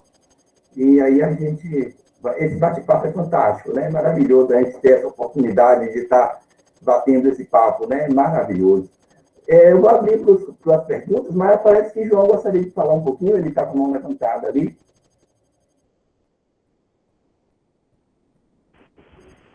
Não, professor Ivan, é só simples, ó, bem rápido aqui, né? Primeiro pedir desculpa pela questão do meu áudio aí na minha fala, isso foi um pouco insatisfatório quanto do microfone que eu estava utilizando, né? E então colocou um ponto que eu acho interessante, né? O pessoal da filosofia utiliza esses argumentos de forma bem interessante, que é esse contraponto da atual sociedade que vivemos, né? Hoje o pessoal procurou refúgio na zona rural, né? E há tempos atrás o pessoal da zona rural viria para a cidade. Você vê o quanto que a pandemia faz essa modificação socioespacial, né? E até um questionamento do aluno aqui, que eu tenho um pouco a fala política, é porque político sempre se utiliza de dados, né? A gente está na área de geografia, tem que vir com dados mesmo, para tentar só se espacializar essa conjuntura atual, né? Mas eu acho importante o seguinte, né? Nesse nosso atual contexto, né, de sociedade, estamos entrando numa modernidade tão avançada, né? Um patógeno consegue parar por completo, né? Essa nossa engrenagem. Por completo, econômica e social também. Né? Você tem acesso ao espaço, mas não pode frequentar, né? Também tem acesso aos modos de comunicação, tanto aéreos, que eu coloquei aqui, mas também não vai poder se locomover. Então, você vê que é uma conjuntura de se repensar, né? Essa nossa atualidade, né? Essa nossa contemporaneidade, se investe tanto em tecnologia, né? Mas essa parte nossa de saúde, né? Ou seja, né? Invadindo espaço, né? Sem nenhum contexto, né? O ser humano só pensando em desenvolvimento, uma agressão muito grande ao meio onde ele vive, né? O patógeno do SARS-CoV-2 está demonstrando que tem que estar lá, né? Tem que se observar, tem que ter essa naturalidade, né? Por meio que onde se vive, e também um ponto que eu coloco, né? Pensarmos, né, essa sociedade para os próximos anos para a questão de saúde, né? Que é o principal, né? Que é o que vai afetar por completo nosso meio de viver nesse mundo contemporâneo, né? Nesse mundo cheio de formas, né? De espaços horizontais, né? De espaços meio verticais, mas esse mundo contemporâneo, a saúde ela se torna elementar, né? Porque ele para de forma muito rápida, né? Até mesmo na nossa realidade periférica aqui, como diria o professor Milton Santos, né? Os países periféricos, como o Brasil, nossa realidade, com as cidades, né? A regionalização urbana como o Brasil, para também, né? A gente passar no Tem de Teixeira, não vê nenhum comércio aberto, né? Olha o que um patógeno não consegue fazer com um mundo tão contemporâneo. Eu deixo esse ponto para a gente, quanto sociedade, refletir também, né? Refletirmos também, né? Não tem tanto investimento, é porque não se investe mais, né? Em melhoria de qualidade de vida, e aí eu não sou da área de biológica, mas tem que se preservar por completo o meio de vida, né? Não essas expansões, né, indústrias que a iniciativa privada tenta fazer, de forçar, né? A gente vê aí a Vista, a Companhia Vale do Rio Doce, que fez uma tragédia socioambiental ali em Brumadinho, né? Então a gente tem que repensar esse nosso contexto, porque não é só explorar, né?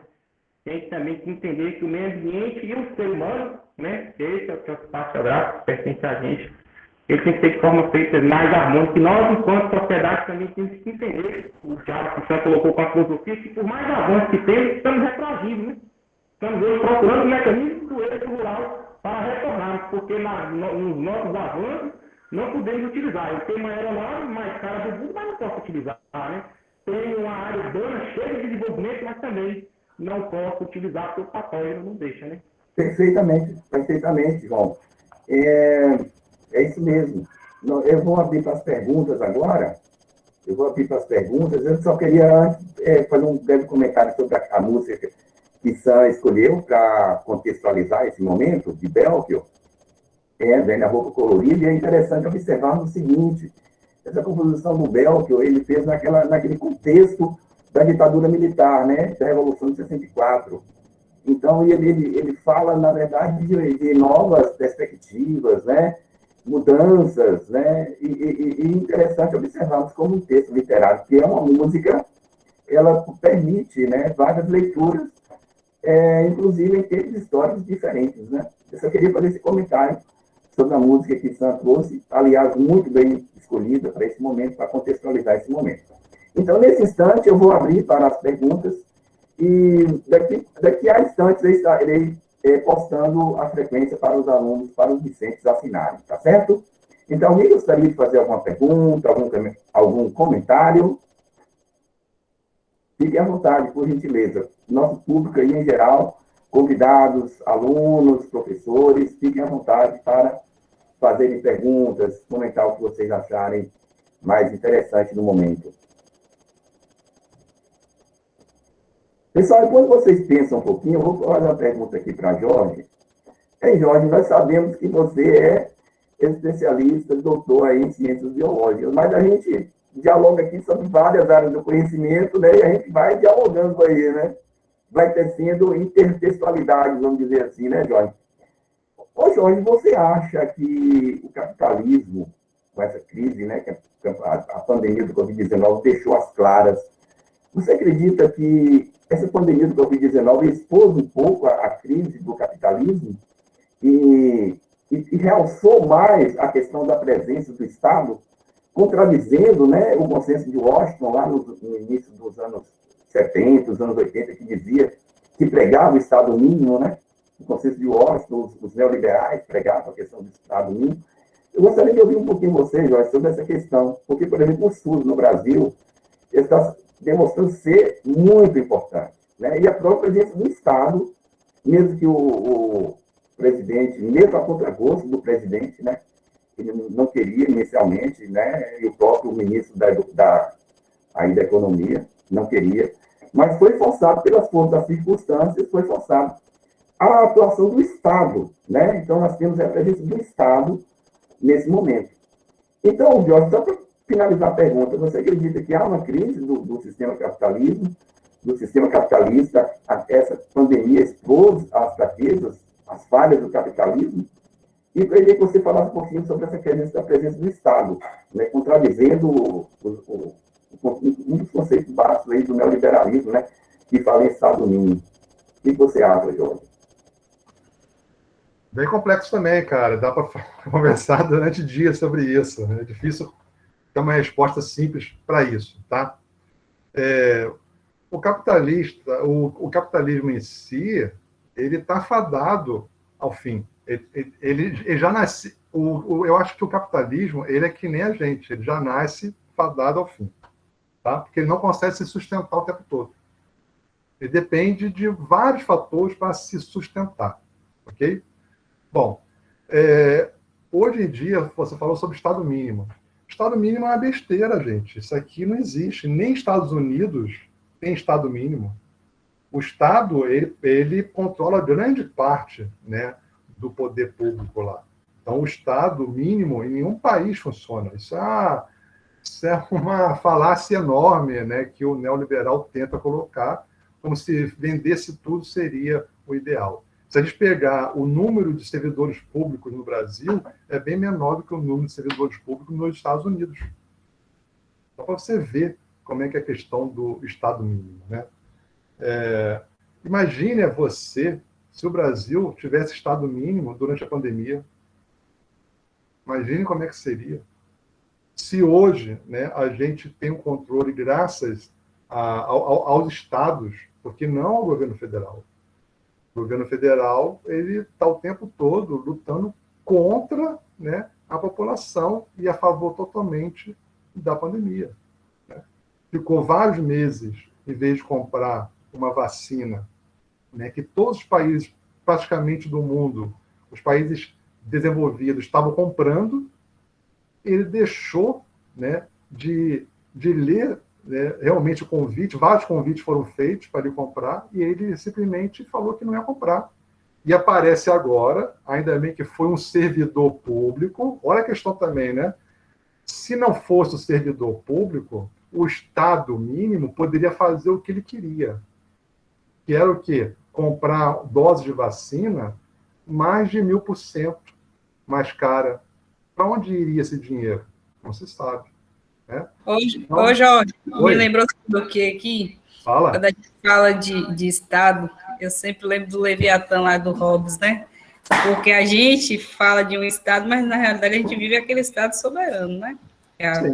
O Hobbes fala, um Estado que tem um poder ilimitado, né? E a gente fala muito de democracia, só que a gente vive, na realidade, uma ditadura disfarçada, se a gente for perceber.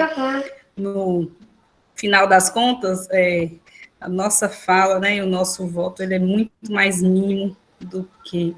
Quando eu digo mínimo, no sentido de eficácia, né? E aí, eu sempre falo para meus alunos, leiam o Leviatã do Hobbes lá, que vocês entendem o Estado, e vão perceber que nós somos partes desse Leviatã, mas que é uma configuração de um Estado soberano, né? E eu acredito que isso demonstra como não há essa questão de Estado mínimo mesmo, de não haver, é mais uma fantasia nossa acreditar que existe esse Estado mínimo, e também, como você colocou no início sobre o capitalismo, que é esse sistema aí que nós vivemos até o momento, mas eu também já vejo o capitalismo também reconfigurando aí, né, modificando. Eu não sei qual seria o próximo sistema que a gente viveria, mas eu acredito que o capitalismo, ele está, sim, fadado ao fim, até pelo nosso avanço enquanto ser humano. A gente avança muito, e o sistema parece que não está mais acompanhando o avanço do homem. Aí eu acredito que o sistema capitalista, ele pode até prevalecer, mas ressignificado, com a nova roupagem de capitalismo. O vigente, ele não vai conseguir mais permanecer, não. Da forma que está, não. E o sistema capitalismo, ele é muito responsável em acabar com o meio ambiente, né? Imagina quantos produtos que são envoltos em plástico. Isso até o início do século 70, início da década de 70, década de 80, a gente ia no mercado, era bolsa de papel, a gente levava o nosso saco de papel, né? Hoje em dia é tudo plástico. Isso de quem? Do capitalismo. Né? Então, tem que se por isso que eu disse, ele não está conseguindo mais acompanhar não consegue. Esse novo modelo de homem, né? E a gente está percebendo que se ele não acompanhar, ou ele vai finalizar e vir um novo, ou ele vai ter que se reprogramar e virar vai ter que ser programado. Diferente. Eu acredito que depois do Covid, então, vai ser uma das grandes pontapé aí, porque o Covid ele movimentou muito, tanto a política quanto a economia, né? Agora, só tem outra coisa. Imagina, o Estado, a gente não vive no Estado mínimo, ainda bem, né? Porque Estado mínimo, para mim, é que nem monarquia, né? Somente um manda. A gente tem separado, né, o legislativo, o executivo, né, o judiciário. Isso tudo foi feito de uma tal maneira para se evitar golpes. Professor Ivan, eu queria fazer uma pergunta para o professor Jorge. Professor Jorge, eu estava lendo uma pesquisa sobre vírus hospedeiros, né? É uma pergunta bem rápida, mas só para contextualizar, para o professor poder entender, é o seguinte: nós temos o caso de vírus hospedeiro muito próximo, né, ao coronavírus, que se deu de forma epidêmica global, mas tem o caso do Ebola, né, que vamos colocar aqui, colocar porque ele afeta diretamente acesso da África, né? Pelo fato dessa comunicação, ou seja, dessa interligação da África com outros países serem menores, eu acredito, eu e João Paulo, tem que até fazer esse levantamento, mas assim, o professor que é da área de biologia poderia estar trazendo esse aspecto, não se propagou de grande forma, tal como a Covid, o SARS-CoV-2, que é o código genético, né, do novo coronavírus, no mundo todo, porque estava na China e conseguiu se preparar por toda a Europa, da Europa para a América, enfim. Esses vírus hospedeiros que dando de primeira parte em animais, né? Pelo fato do ser humano estar em grande proximidade e hoje o mundo está muito mais conectado, por exemplo, do que lá na década de 20, 30, da crise do H1N1, né? Qual seria a tônica preocupante para as ciências de saúde e as ciências biológicas colocar, né, para a nossa atual sociedade, né, um mecanismo de defesa para esses vírus hospedeiros que propagam, como o coronavírus e o exemplo que também que eu dei lá do caso do ebola. Eu também não sei se o ebola já tem uma vacina em si, né, uma proteína específica a vírus, o sistema imunológico do corpo humano, sobre o material genético desse vírus. Eu queria perguntar nesse sentido, né? Qual é a tônica específica para a nossa atual sociedade se colocar, né, frente a esses vírus hospedeiros? Se eu não me engano, o material genético do vírus do coronavírus também saiu do animal e acabou partindo para os seres humanos, né, com essa proximidade que tem entre bicho e ser humano. Ô, João, pelo que eu entendi, mais ou menos, que você quer saber aí, como é que seria para a gente se prevenir ou para a gente se proteger contra esses vírus, é isso? Isso. Qual seria a prerrogativa para a área biológica e de saúde também, tanto de prevenção e também de compreensão que isso vai ser, né, necessário para os próximos anos, né? Porque, por exemplo, pode ocorrer um novo patógeno para frente, também desconhecido, né? Porque a carga viral, por exemplo, não sei se eu vou falar uma bobagem, se eu me corrijo, a carga viral de algum animal pode também passar novamente para o ser humano continuar esse ciclo pandêmico, né? Que tanto afetou o mundo nesse recorte temporal que estamos vivendo. Tá bom. É o seguinte, você falou do ebola, por exemplo, né? O ebola lá na África, está muito restrito na África, né? Porque existe uma diferença na questão patogênica dele, né? O ebola, ele mata muito rápido. Então, a pessoa se contamina, menos de uma semana, a pessoa morre. Então, o vírus da ebola, não dá nem tempo dele transmitir para outra pessoa, porque a patogenicidade dele é muito alta. Já o vírus da Covid, que nem o vírus da gripe comum, né? Ele geralmente não mata a pessoa, né? Você vê que a questão do vírus da Covid, o grande problema é a capacidade de contaminação dele, que é muito rápida.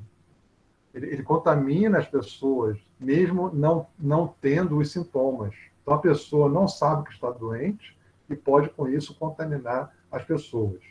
Bom, mas o que eu quero dizer, que você perguntou, é como é que se prevenir, como é que se cuidar para os futuros vírus que podem vir. A melhor prevenção que tem contra vírus é vacina. Isso é ponto certo, é vacina. Sem vacina, você não se previne contra nenhuma doença viral. Tá joia? Esse vírus da gripe comum que a gente tem, todo ano as pessoas têm algum resfriado, né, algum gripe comum, são vírus comuns de gripe, né, que não são tão patogênicos. Eles causam a doença, causam sintomas, mas não causam tão gravidade em questão de morte. A não ser pessoa debilitada, pessoa mais velha, né, pode morrer. Por isso que a vacina de H1N1 é dada para pessoas mais velhas. Então, a vacina ela vai ser sempre a melhor e praticamente a única forma de prevenção para qualquer tipo de vírus. A Sociedade Médica Mundial, ela, de certa forma, ela está sempre se preparando para o ataque, para essas pandemias virais. Tanto que uma vacina comum tem mais ou menos um tempo de fazer uma nova vacina durante 10 anos. E a Sociedade Científica Mundial conseguiu fazer essas vacinas, né, em menos de um ano. Então, para você ver como é que já estava sendo preparado isso, né, a chegada de uma pandemia viral. Tanto que a vacina principal que está sendo usada é uma vacina que não usa, como se diz, a ciência antiga, usa a ciência moderna de RNA. Então, usa fragmentos da molécula daquele vírus para conseguir fabricar um antígeno que estimule o nosso sistema imunológico. Muito boa a sua pergunta, viu? Para entender que a ciência ela estava o tempo todo ligada nisso. Então, possivelmente... Isso não acaba mais não, é? Ô, Daniel, você pode sair de sala se quiser. Então, olha só, aí a pessoa, entendeu? Ela pode ficar ligada nisso, que a ciência mundial, né, ela vai ficar ligada sempre na questão de novos vírus. E novos vírus virão. A gente querendo ou não, novos vírus virão. O problema é que antes demorou tipo 40 anos, né, ou 60, 70 anos para ter uma nova pandemia. Só que agora, a próxima pandemia vai ser mais recente, vai ser daqui a 10 anos ou daqui a 20 anos, vamos ter um novo surto de um novo vírus pandêmico. Tá? Eu só queria terminar, eu sei que já está na hora da... Maravilha, Jorge. Eu só queria fazer uma contextualização histórica do nosso sistema de saúde. O nosso sistema de saúde, gente, para os jovens entenderem, o SUS, que é o Sistema Único de Saúde, ele é um sistema universal. Isto é, ele atende a qualquer indivíduo que esteja no Brasil, seja ele brasileiro nato, seja ele estrangeiro. Ele está no território brasileiro, se ele precisar de atendimento médico, ele vai ser atendido. Por isso é chamado de sistema universal. Nenhum país do mundo tem isso. Nenhum país do mundo tem esse sistema universal do SUS. Tá? Historicamente, antes da implementação do SUS, somente quem trabalhava tinha direito à saúde, tinha direito ao hospital público, que era através do INPS, é o sistema antigo, que é o Instituto Nacional de Previdência Social. Isso foi em 66. Então, antes... Mas o SUS não foi baseado no modelo europeu? Não foi não, cara. Os modelos europeus que existem lá, Renan, não, lógico, ele foi baseado em algum modelo.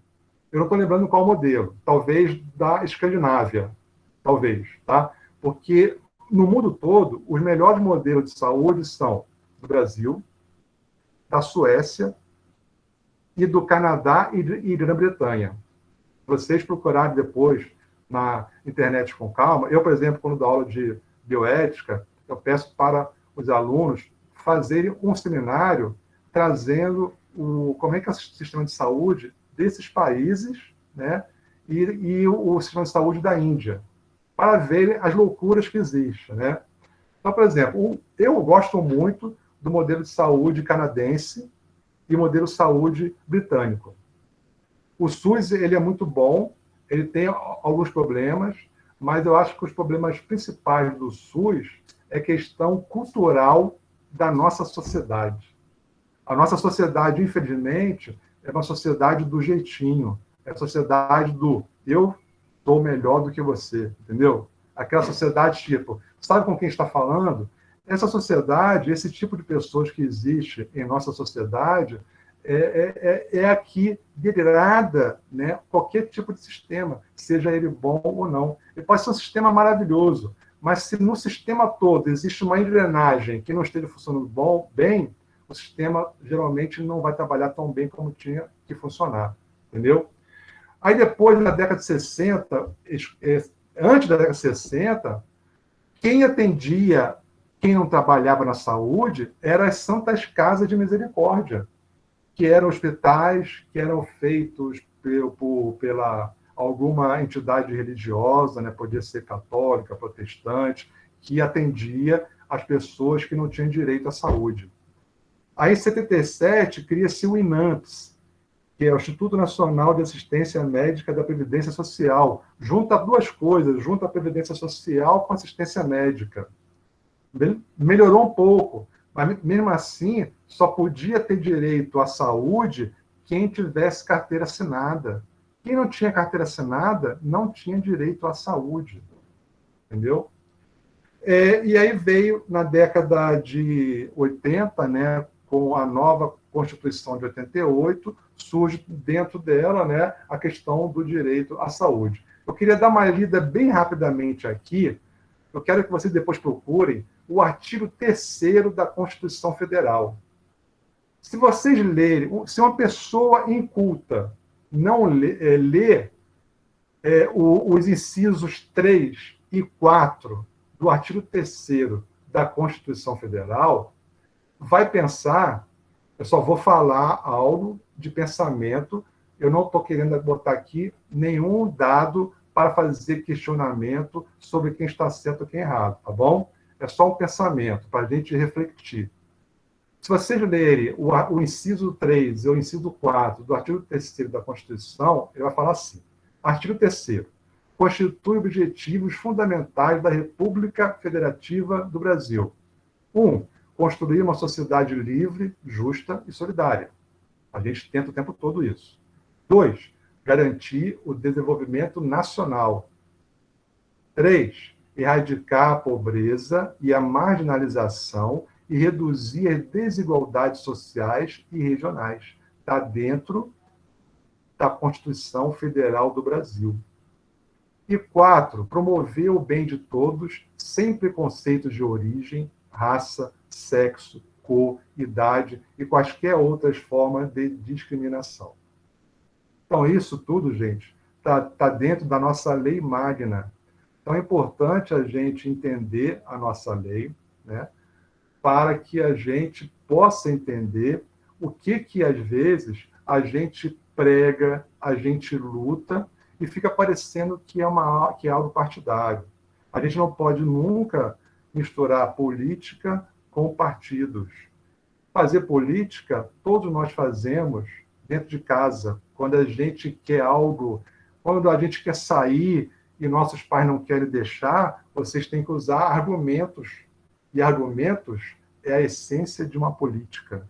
Entendeu? A gente tem que fazer política com nossos pais para poder sair naquele final de semana. Então, você vai construindo, né, até o momento que a gente possa fazer. Então, eu quero sempre que vocês reflitam, tá? Nunca tentam ser extremos. O extremismo, em qualquer tipo de sociedade, ele vai sempre fazer mal à sociedade, porque ele não está vendo a sociedade, ele está vendo algum grupo pequeno para isso, tá? Então, eu queria deixar claro aqui a vocês que é importante a gente sempre duvidar de tudo que vem de comunicação, seja ela uma comunicação oficial ou não. E hoje em dia a gente vive num mundo de fake news, mas o mundo sempre viveu de fake news. Só que a gente não tinha as redes sociais para extrapolar fora do nosso meio, entendeu? Hoje em dia é muito fácil uma mensagem sair daqui e rodar o mundo. Tanto vocês estão vendo que algumas mensagens vão e daqui a 2 anos elas voltam, porque elas já rodaram, estão voltando, a mesma coisa. Então, acredite sempre em vocês, acredite sempre nos seus pensamentos, acredite nos seus ideais, mas acredite que os seus ideais, eles não podem passar nunca por cima de ninguém, e os seus ideais têm sempre que ver o outro, entendeu? Eu acredito muito em vocês e quero muito que vocês sejam o melhor de tudo para a nossa sociedade, tá bom? Obrigado aí, essa mensagem que eu deixo aí para todos vocês. Maravilha, Jorge. Eu acredito que com a sua fala a gente fechou muito bem aqui nosso encontro, nosso café filosófico. A conversa estava tão boa que nós acabamos extrapolando o tempo, mas é normal, né? Desculpa, é boa, a gente acaba extrapolando o tempo, né? Eu quero agradecer muito nossos convidados, o professor Dr. Jorge Luiz Fortuna, professor João Paulo Dionô, a nossa professora Sancholine Dionô, né? Aí sempre nos trazendo a nossa visão filosófica. Quero agradecer a todos os nossos convidados, nossos alunos, todos que participaram conosco, viu? Eu quero agradecer muito a presença de vocês, as participações, os comentários, as conversas, Renan, Kelvin, que participou aí com a gente.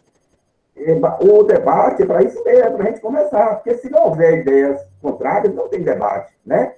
E isso é normal, é da democracia, o debate, posicionamentos também, assim, às vezes diferentes, né? Isso tudo faz parte, isso é que é o legal, isso é que é o bom do bate-papo, do debate. E aqui foi bom que todo mundo dialogou tranquilamente, todo mundo, né, de forma diplomática, isso aqui é importante, tá bom?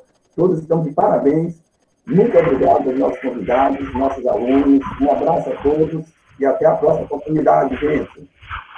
Obrigado, professor Ivan, agradecendo também a oportunidade aí de estar participando desse debate, professora Sancholini, professor Jorge, com um período de aprendizado, aos nossos queridos alunos também, pelo questionamento, como é importante, né, abrirmos esse espaço para o diálogo, né, é uma honra poder estar participando do Café Filosófico do tema.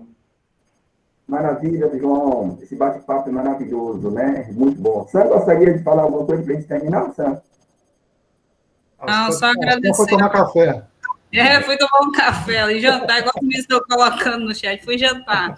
Não, agradecer a participação de todos, e é isso aí, nos cafés aqui a gente vai aprendendo, né, cada vez mais um pouco, por mais que a gente pense que está todo mundo falando só a mesma coisa, mas a gente tem alguns posicionamentos diferentes, isso não quer dizer que é o mesmo do mesmo sempre, né, a gente iniciou falando que a gente toda hora muda, né, a todo momento muda, e a gente aprende com cada um, dialogando, né? Que a gente precisa entender. E diálogo e o debate não são coisas separadas, né? No debate é necessário ter diálogo, para que a gente compreenda as coisas. Isso a gente não quer ferir, nem proibir ou inibir alguém de falar. Longe de nós todos. A fala do debate é justamente dialogar e colocar posicionamentos, né? Diferentes, mas compartilhar. Mas tudo com um posicionamento científico, né, embasado em alguém, porque a gente é fruto de algo. Nossas ideias são construídas por alguém, por alguma coisa que a gente aprendeu.